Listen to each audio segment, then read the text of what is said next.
Alright, hey guys, it's October 13th, and I thought I would make a gear video, what I had when I ended my hike a couple days ago. Yeah, so I'm in my brother's place in Pacific Grove, California. Lots of noisy birds and all that stuff. Yeah, so I got all my gear over here, how I usually pack it. And I actually did some research to figure out where what everything was called, what we went for. So let's get started. So the first thing is, well, I'll start on the outside of my pack. This is a luxury item. It's my pack towel, my camp towel. It's the Four Monster. That's the brand name. It's lightweight. It dries off quickly, and it's all you really need to take a shower, clean off your tent, clean off anything that needs to be cleaned, soap up water, spills and all that stuff. Yeah, it's everything you really need in a camp towel. It's a luxury item, but I'm a bigger type of guy, so I can afford to carry a few items such as this that makes life easier. And yeah, when you're out there for as long as I was, things that make your life easier are appreciated. You won't need to use it every day, but every once in a while, especially if you're out there long enough, you will need to use it, something like this, or else you're just in a bad time. Yeah, so that's that. I'm just going on the outside of my pack first as I go through everything. Now, this might look like a trash bag, but it's an emergency poncho. It's something I got when I got rid of my big poncho when I got into the desert, because it's only like a couple ounces. It's basically a big trash bag with a drawstring at the top. So yeah, that's all you really need. I had to use it once or twice. Well, just once, because I was in the desert. I didn't think I needed any more, and I didn't. So, and it's already got holes in it from when I used it once. So this is a temporary thing, just so you're not completely exposed for the few times you're going to get rain.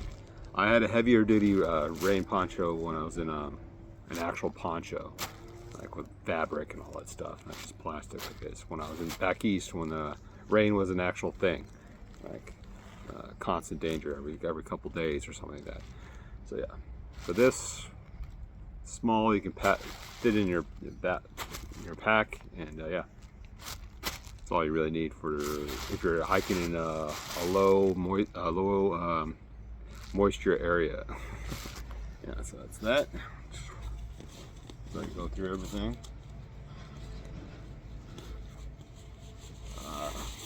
So this is a rain cover that I actually got when I bought my pack. I got it with it at the REI. So it's an REI co-op, and with the 60 liter bag I got, this was actually big enough to fit that and everything I attached to the bag. So when you say don't just match up this like a rain cover with your bag, just like the same cover. If you want to be able to attach stuff to your bag and have it still fit, you need it slightly bigger. So I appreciated that REI understood that and had a slightly bigger rain cover for the bag that they provided. So yeah, that was nice. It worked well for the few times I actually had to use it, because I got this pack, which I might as well talk about. It's an REI Co-op Traverse 60. I got it in Grand Junction, Colorado, because my older pack had worn out. The straps are gone, the frame was bent out. Yeah, I had hiked maybe had been around 5,000 miles on it, maybe more of that, from my previous hike on the Colorado Continental Divide Trail, and like the first 3,000 miles of this hike. And yeah, so you need a heavier duty pack. I found just just so you don't have to replace it every 500, 100,000 miles. So I got the ones with the frames. It's heavy duty. It's not as light as like the Z-Pack ones, but it's not nearly as fragile. Those Z-Packs, if you try to go bushwhacking with them and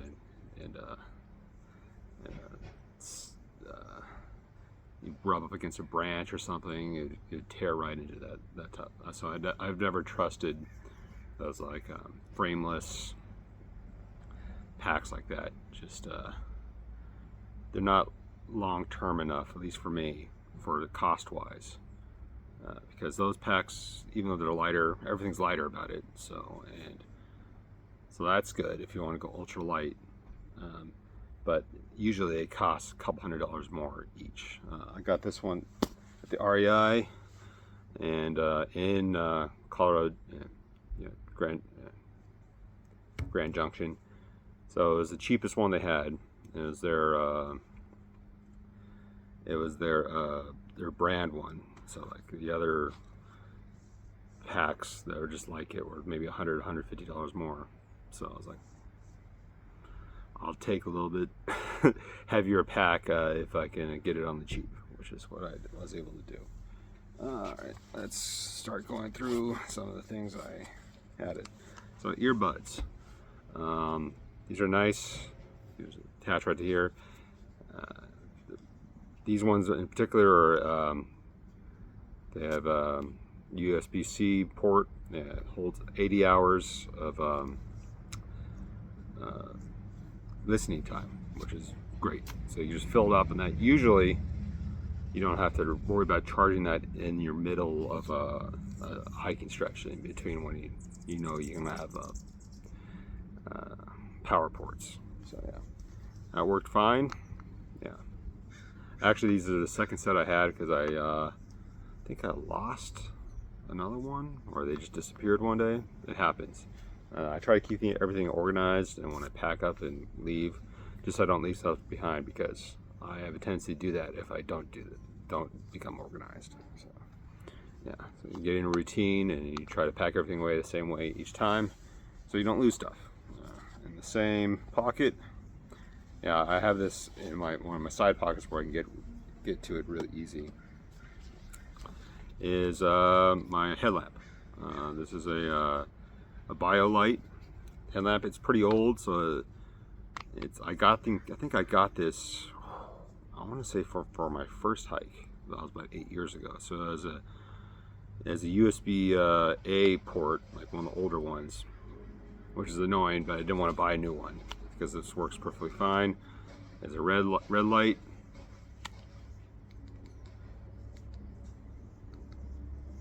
There's a red light and white light, and it can flash and red light. So if anyone's looking for you, it's easy for them to find you in the dark. The red light is a lot less conspicuous. Yeah. So if you're trying to stealth camp, the red light works better, and I think it uses less of the charge too. I think there's a good like 6 or 7 hours on this. I'm gonna have to make sure about that. Actually, don't quote me on that. So I got water bottles. I only have one with me right now because that's all I needed when I was going through the coastal range. But my pack, the way I had it set up, I carried 3 of these, the 1.5 liter water packs, and I had a 1 liter pack too, 1 liter water bottles. These are all smart bottles, smart water bottles, which anything with the hard plastic that's not going to deform too easily is going to work, and you can filter with this too and not damage the water too bad. You add like some of the electrolyte stuff that I had every day, it starts getting discolored. It's not really dirty, I guess just residue from that, but you'll survive. I survived anyways. So every once in a while you get a new bottle, just replace it, but it's not necessary. It just makes it look less gunky. Well, my standards are low on that. in another side pocket, or it's easy to reach, is where I store my water filtration devices. So I have my Sawyer, my squeeze system with the Sawyer, and this is more of an emergency thing, where if I have to filter and with gunky water or still standing water, I'll use that. But usually I use the aqua tabs. I was able to,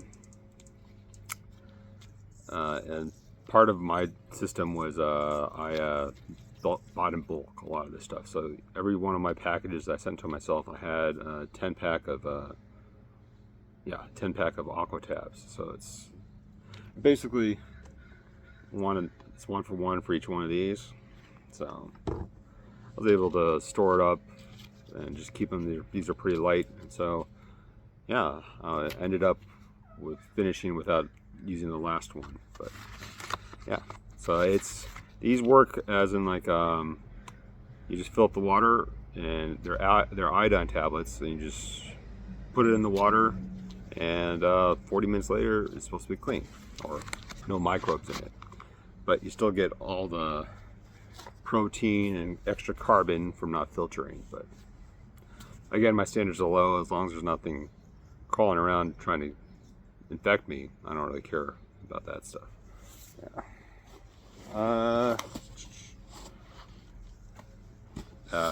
So one of the other side pockets upper is where I keep most of my electronics, just so it's easy to pull in if I'm trying to charge somewhere pretty quick. Yeah, this is all about ease of the moment. Yeah. I got a call, so I'll get back to you later. All right, back to my video. I got a phone call. Yeah, so my electronics. I got a decent bag, probably too heavy for what I needed, but it's a way to keep everything organized. So multiple 6-foot long USB-C and regular USB-A cords, some USB-C to USB-C cords, all the stuff you need. And I have this wall charger from Samsung. It's 3.0.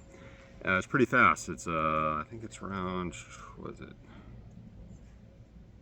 I looked this up. 60 megahertz power charging. So with a good cord, you can charge up a phone in like an hour. My big packs, this is my 10,000 megahertz pack. I can do that within like a couple hours. I have my solar panel wall charger pack. That's 25,000. I can charge that maybe in like 4.5 hours. So that's pretty good. Yeah. This is my Anchor power bank. I got this like right at the beginning of the hike, in the first Walmart I saw, because yeah, I almost ran out of charge after like 4 days, and I realized this wasn't going to be enough for this hike. So I got an extra 10,000. Decent weight, but I think it's worth it, especially with me having all my maps and GPX on the phone, plus doing all these videos. I wanted to make sure I had enough power the whole time. So, and this is waterproof. So yeah, and it keeps it from the. I got this maybe halfway through the hike as well, the actual pack, because I just had it in a stuff sack before, and it got wet when I got flooded out, and so that's just, I had to replace most of my electronics. So this is a way to keep things organized, keep things clean, and keep them so I don't break them. So, and yeah, so it's easy to just take out what I need, and they're not all intertwined together. Yeah. All right, next thing. I get into the back. These glasses, these are cheap Walmart glasses, 15 bucks. That's all I really needed. They're all scratched up now because they're damaged. But yeah, I had a nice expensive transition glasses because I have astigmatism, so it's actually important for me to have some protection. I lost those. I think I left them in a motel one day when I was walking out, and didn't realize until I was like 7 or 8 miles along my hike, and yeah, that's how you lose things, because you don't want to turn back around. So actually, those are my third set of glasses, but those lasted for a while, all the way from like eastern Colorado. So yeah. But one of my first stuff sacks. This is a 3-liter Osprey. Those work fine. This is my trail pack, because emergencies happen, especially if you're out there for a long time. So a nice 0.6 ounce trowel called the Deuce. Perfect. Yeah, I got this off internet somewhere. Samsung, maybe a DAC. So yeah, this is pretty lightweight, not that heavy duty, so you're not going to get, if you're trying to get through really tough ground, it's going to take you a while, but for most of the times, it's all you really need. TP is important, but antibacterial I had is Purell. Now, because I bought everything in bulk. I bought these in 2 8-packs worth, and I distributed them right along with everything else in my packages. So yeah, I think I ended up with having 2 left over by the time I was done. But yeah, easy. Everything you need to keep yourself clean. Oh, as clean as necessary to stay healthy.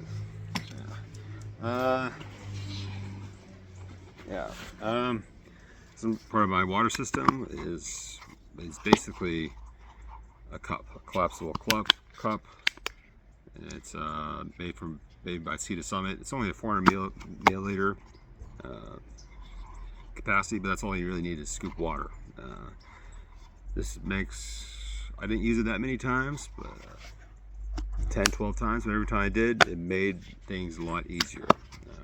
Sometimes water is tough to get to, especially small streams and all that stuff, or really small faucets or something like that, sinks. So yeah, it wasn't as necessary for this hike as my previous hikes, because you do go through a lot of more man-made water sources on this hike, going through all the towns, but sometimes it was very necessary, especially in the desert. Alright, start getting into other stuff. This is my hygiene kit. Actually, I'm using the container that came with my camp towel. Yeah, and that camp towel actually came with a carbiner too, which I'm using for something else. I don't have that much in here. My toothbrush in and out. Let's keep it decently clean. Toothpaste. When I had to replace my, as you run out, this is the smallest one I saw at that store, but usually I get the smallest version possible. Ibuprofen, which I bought in bulk before I started, and I think it was around 900 tablets total, and I distributed them throughout all 25 packs I got, and this is all I had left. So I used most of that ibuprofen. Yeah, my stomach probably didn't enjoy that, but it was necessary for all the injuries I carry and being old and doing this. I did floss, not every day, but I think I had like 100 of these in a bag that I sent to myself throughout all the packages I had. So yeah, I was able to floss, which is important. You're not going to get access to a dentist, so you try to keep yourself clean. I did have a bigger, like, actual first aid kit, but that was too bulky and too much stuff. The only real band-aids I have are these big heavy-duty ones that work well as if you got blisters, or if your toes, or you got some serious injury, because a small scratch, yeah, that's just something you can ignore. But if something big happens, you need a bigger band-aid. So it all fits in here, and yeah, not that much hygiene stuff. No comb or anything. That's why I like to keep my hair short, all that stuff. And yeah, things like deodorant. Yeah, you realize it's a losing battle, so why fight?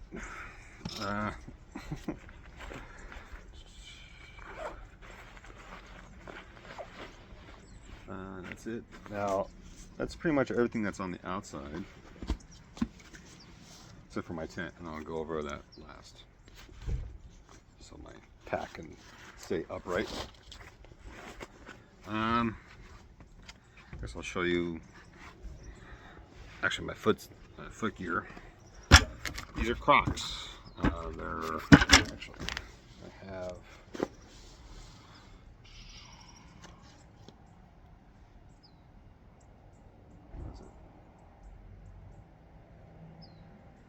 Yeah, these are the Echo Clogs.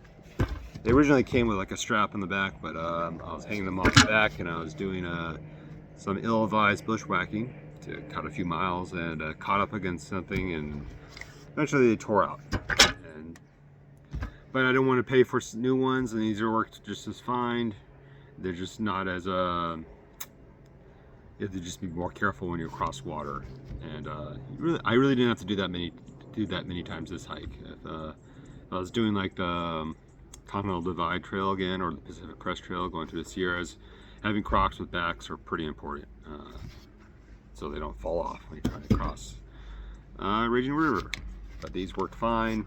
I like these because you can wear them. They're basically my town shoes, my camp shoes, and every time I sat down, took a break, took these out, put them on the rock or the log. I was uncomfortable log, uneven log that I was about to sit down on, and I sat down on these instead.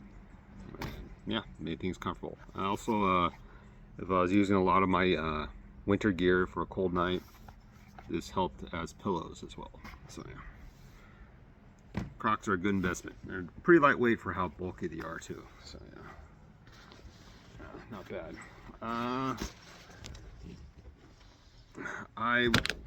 My shoes. These are Keens.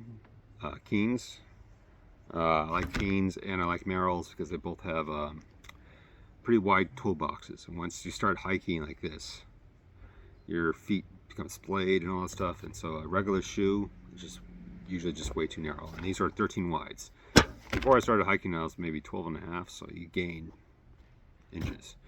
I got these waterproof because I assumed that I might actually have weather when I was going through the Sierras and all that stuff. It didn't really happen, so it wasn't completely necessary. And through the desert, I had the lightest weight shoes possible. Overall, I had six shoes, and my first ones were my winter boots, hiking boots, when I was walking in through the East Coast in February, which was I'm glad I had, because yeah, I did walk through some snow a few times, blizzards a few times, so they'll save my feet. But those are Keens too, and they're just the winter hiking gear ones. So yeah, the gaiters I liked were the Ultras. These would work the best. I think for through hiking is the best because these you have Velcro at the back and hooks on the front. And what makes these good for through hiking is that they don't have any straps underneath. Because any gaiters that you use that have straps underneath, if you're through hiking, eventually it might take a week, might take a month, but those will wear out and they just become useless. So I actually had to deal with a set of those this hike because I got them from an REI, and those were the only ones they had. And so yeah, I knew it would be a bad decision when I did it, but I just kind of didn't have any choice. Ultras, the only time I've found these are on Amazon. So yeah, and they come with 2 Velcro straps for 2 sets of shoes. So that's but I had trouble finding extra Velcro, so so you had to get multiple one of those. Usually I had 2 sets of Darn Tough socks for my hiking socks. It's always good to have 2 sets of hiking socks. So if the one gets wet, you can always put them on the side of your bag, and you can wear the other ones, and plus they last a little bit longer, and because these are the things that get probably the dirtiest, and so having splitting up that dirtiness over 2 sets of socks is better than 1. Yeah. And I always like the extra cushioning, because yeah, you'll be walking a lot on them. All right. Next, oh, this is my sun hat. Yeah, what was it? I had to look up the name of it. Shit.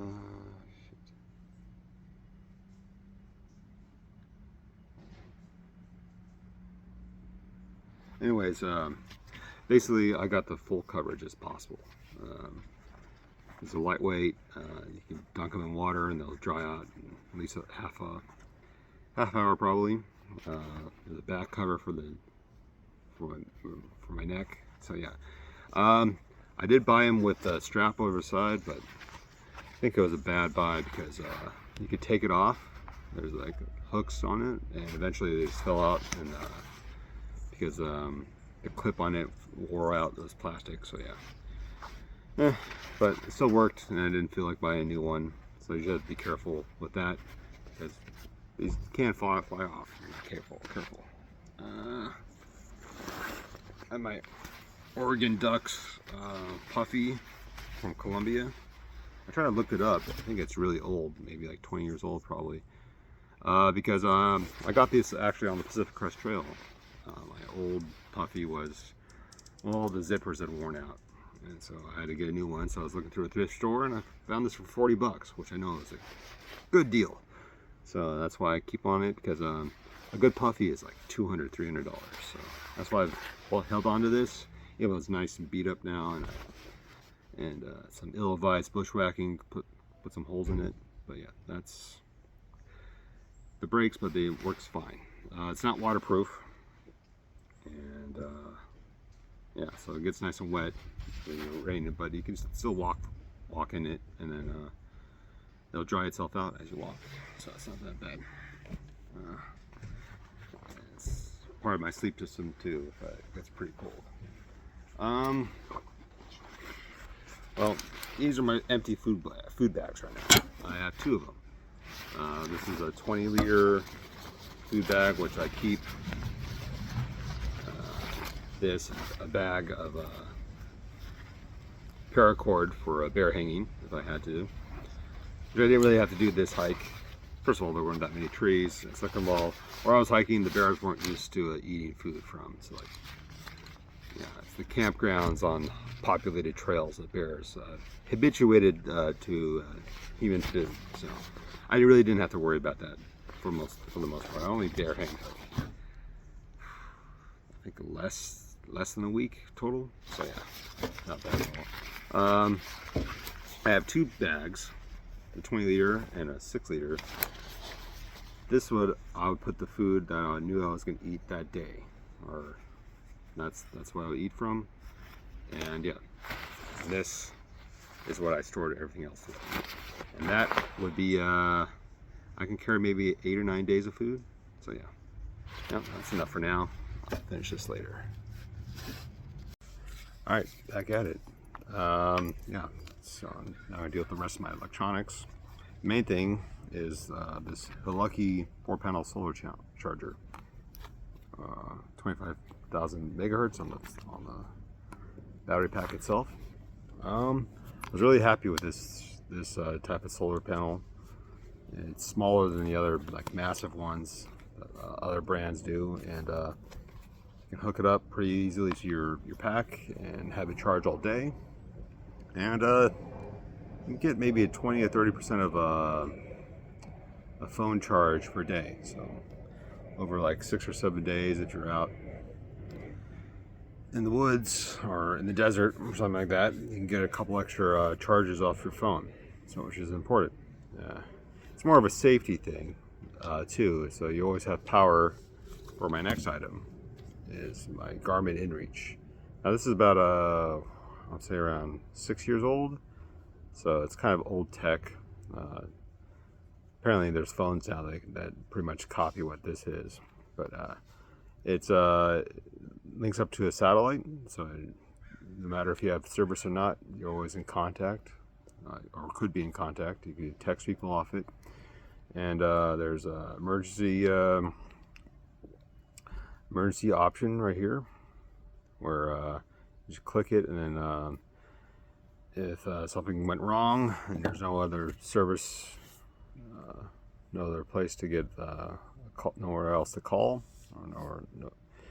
yeah, it's a way to get in contact with someone. And if you pay for insurance and anyone comes out and gets you, and you don't have to pay for it. So yeah, yeah, and it's actually it tracks your movement too, so I was able to pretty much track my whole hike with it, as long as I remember to turn it on. Yeah.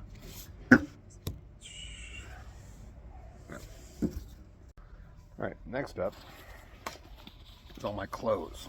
Oh, the rest of the clothes I haven't gone through yet. So, first of all, I keep all of it inside this pillowcase, but it's actually it's designed for through hiking, so all the clothes can come in here and you sleep on it. It becomes a pillow. I find that important because if clothes get wet for any reason or sweaty like that, it actually dries out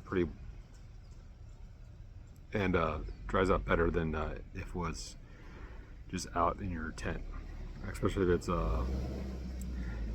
cold or wet outside.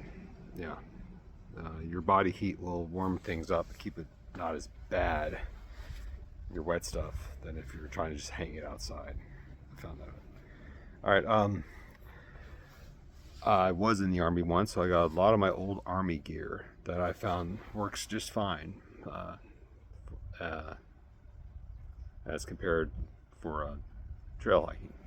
So this is an old Army undershirt that I use for town clothes, town shirt when I'm washing everything else. Yeah, light and compact. This is my balaclava. This is an Army issue as well. So it's a layer of that goes on top of your head, right? It's light, and it's another layer of protection, well, warmth, anyways. Especially when it gets cold at night, you do this with your Army, with your cap. So, and if it's cold, it blocks the wind. Let's see what else is here. Go through some other stuff. This is my green wool Dickies cap.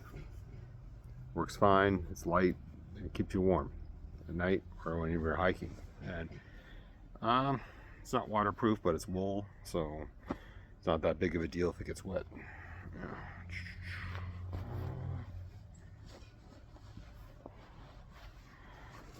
Some of my actually hiking clothes. These are the shorts I had. The Prana. I like this version. Actually, I think I have. It's a Zion short. I liked it because you didn't need a belt with it, a heavy belt or any belt. There's a strap right here where you can regulate how much what is it called? How many inches you actually need. Especially as you get thinner, this is all you really need.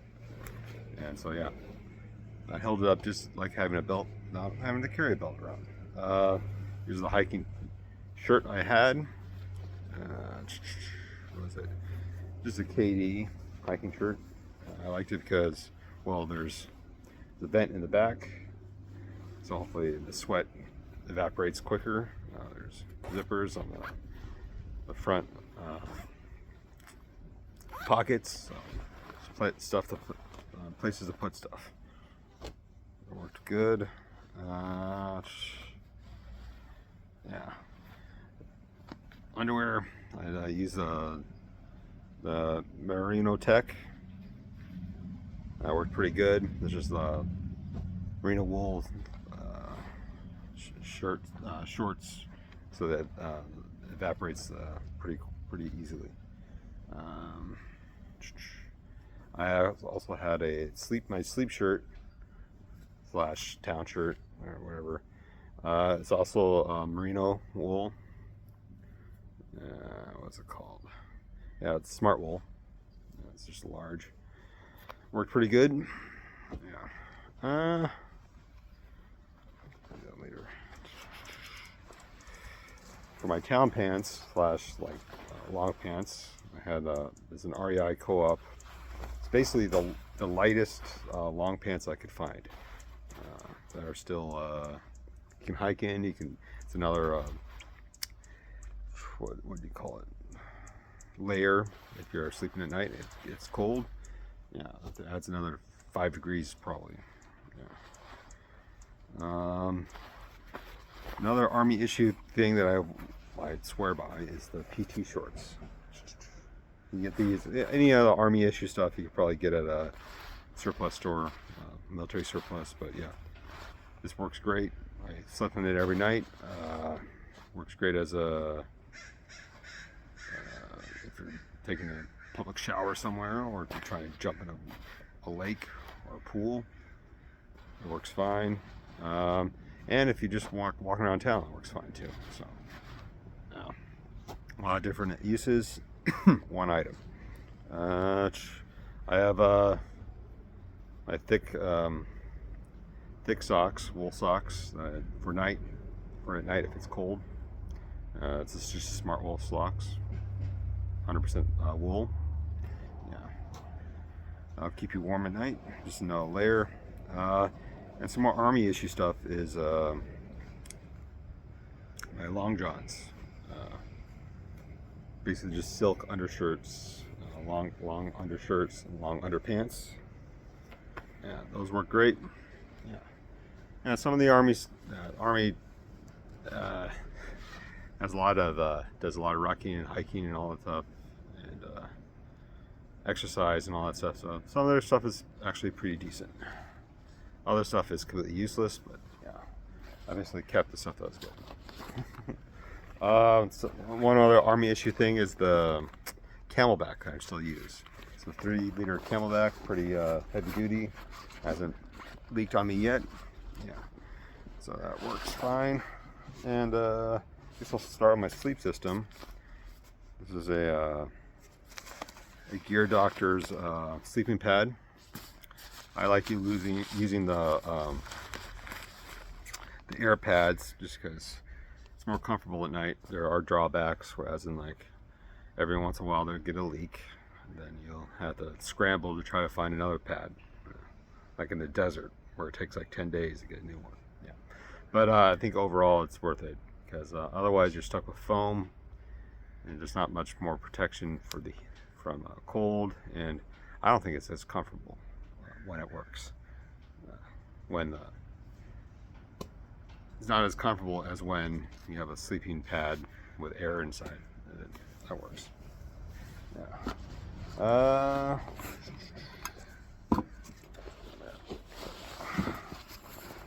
Some more of my sleep system, which consists of 2 more parts. First, well, I have a 26-liter bag that I hold stuff in. First is my sleep liner. Yeah. It's actually German-made, Mikio Reichensack. Basically, the reason why you have a sleeping bag liner is so your sleeping bag doesn't get dirty. It's basically a sheet for your sleeping bag, and it adds 5 to 10 degrees of warmth as well. So yeah, it's a lot easier to clean this than a big sleeping bag. You just throw it in with all the rest of your laundry. Yeah, and I also have a Big Agnes 25-degree bag filled with duck down. It's not waterproof though, so you gotta be careful with that. But yeah, this works great. along with all the rest of my winter gear, I can get down to maybe 0, I mean, maybe even negative degrees and still survive comfortable. So didn't really get that bad in this trail, but the Continental Divide Trail got that bad, so that's when that was needed.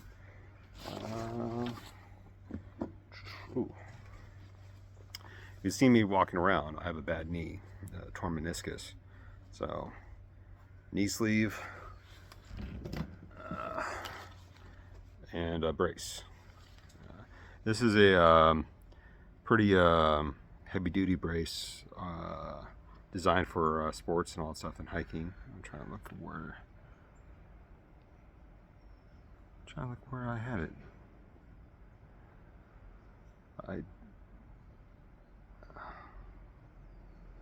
It's annoying that I don't see it.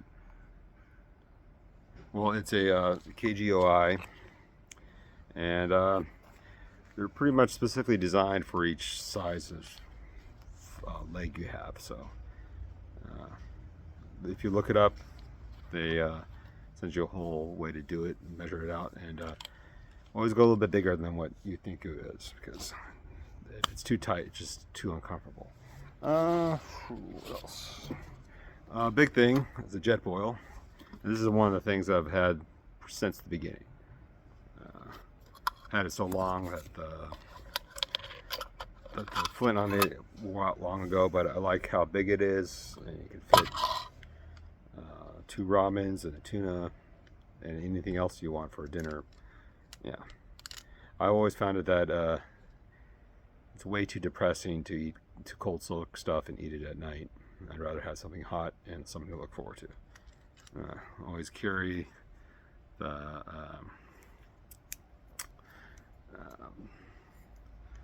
brace for it, the safety thing, because first night while I was out, I heard a horror story about someone spilling hot boiling water on themselves and like getting 3rd-degree burns. So not spilling your food is important, because then you can't eat it.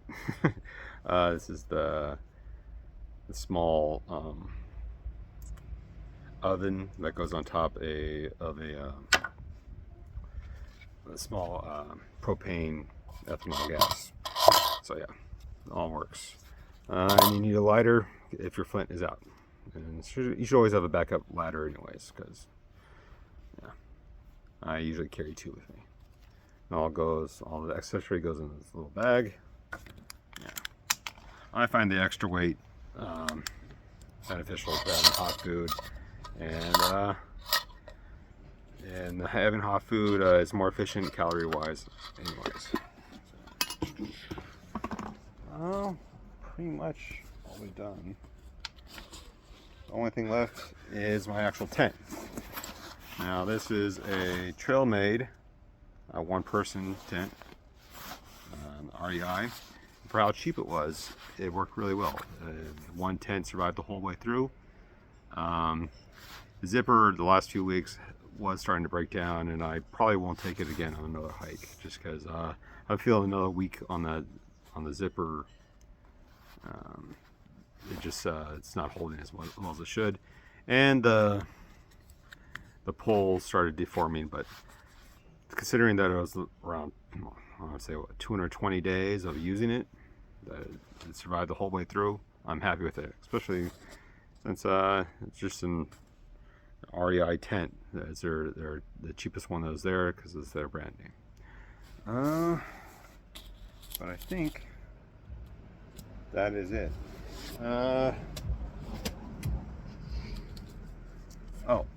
Last thing are my hiking poles. These are again REI made because it's cheaper than everything else and work just as fine. I'm a big believer in poles. If you want to save your knees, destroy these instead, because something's going to break down. And using the poles in the right way takes off like 25-30% of the pressure from each step. So yeah, that just saves knees, especially going downhill or uphill. Yeah, it's something that everyone should invest in. Yeah. Yeah, but other than that, I think that's almost all the gear I had. Unless if I forget something else. But yeah, my base weight, I think I'll check that later. But I think it was around 30 pounds with full food and water, especially like 8 liters of water. Gets around 45. So yeah. But yeah, not that bad. All you need really to survive out in the wild. And with 8 or 9 days of food and a water source, yeah, a week and a half. And if you're not moving, that 8 or 9 days of food can stretch out over 20 probably. So yeah, that's how you survive out in the world. Yeah, with no support. All right, later.